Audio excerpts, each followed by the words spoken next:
I believe in film as a visual medium, first and foremost. I think sound, meaning sound effects and music, are incredible, powerful tools. Easy, Neo. Easy. Get this thing out of me. Don't touch me. Get away from me. Stay away from me. But I think ideally the film should stand up on its own. So I'm a big fan of, at least through the very first cut, keeping the film pretty raw and pretty naked, so you can watch it and get some rhythm from it without the help of music and effects. Easy, Neo. Easy. Get this thing out of me. Don't touch me. Get away from me. Stay away from me. Because music and effects are always going to make the film stronger, but you don't want them to become a crutch. At least without knowing they are going to become one. Sometimes you say, I need that crutch. I am a sound designer, supervising sound editor. Basically means I'm responsible for coming up with all the noises in the movie. This will feel a little weird. You know, obviously there were a lot of definitions in that movie about the nature of reality, and so I had to make a lot of definitions about the nature of the sound that defined reality or non-reality. No one's familiar with the sound of a squiddy. No one's familiar with the sound that the neb makes. We were watching dailies, and there was the incredible shot where the camera is pulling over the fetus, or not the fetus, the baby that was in the pod, and it's filling up with water, and the camera is pulling over it, and then the valve closes up. As the first take of that came up, they made this like shunk sound effect with their mouths. You know, it's to them like they had the sync track in their head running. It's usually a pretty good guide as to what it has to achieve. You know, that thunk was about 45 different sounds all put together, you know. Everything from plunger sounds to, you know, whacking a tire really hard and reversing it. You know, there's all kinds of crazy, like, toilet-type sounds in there, and, you know, but in the end, it had to just be thunk.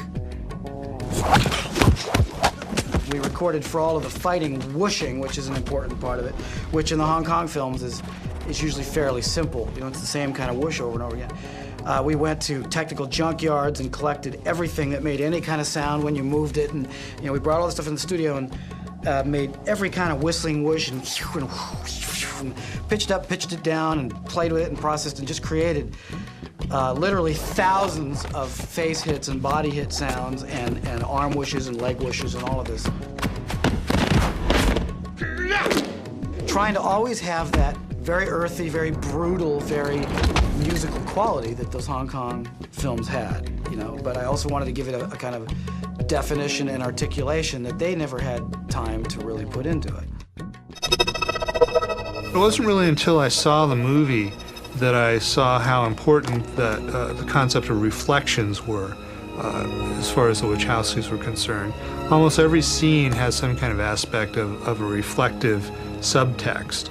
When Trinity first encounters Agent Smith, she's sitting on a motorcycle and she sees him in the rearview mirror of her motorcycle.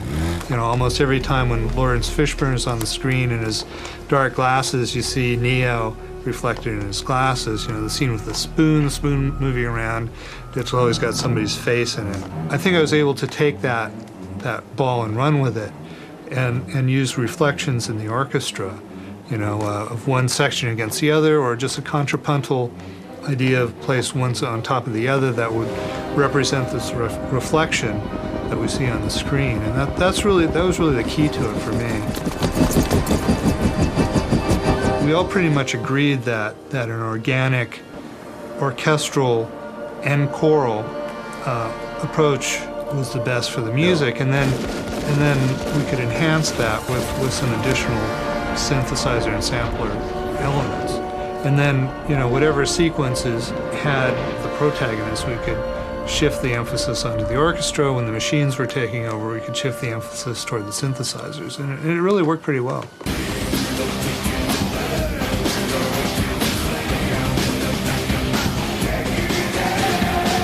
The fact that it was fairly seamless going from the underscore to the songs was mostly due to the sensitivity of the directors and also the music supervisor, Jason Bentley. The process was a combination of of understanding what the Wachowskis were interested in. They had the core interests of Rage Against the Machine. At the end was just spot on. They couldn't do without it. Furthermore, Prodigy was important. They're watching you, Neo.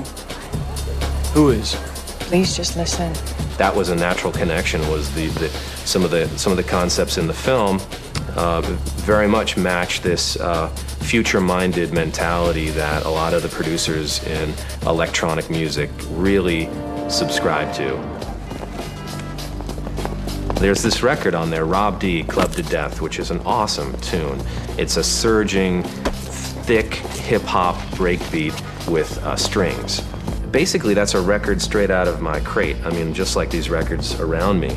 Just one of those gems that no one knew about. It was just one of those gems, you know, and you drop it, you play it at just the right moment. But, you know, a DJ usually keeps them because they're like secret weapons.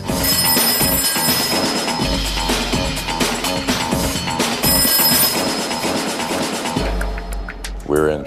And then we, you know, began to kind of just get it all done. And it was, you know, as usual, it was a rough ride because there was just visual effects that weren't coming in time, and we had to do TV spots and a trailer, and we needed visual effects in the trailer, and they weren't ready yet. I mean, just it's always a whole, you know,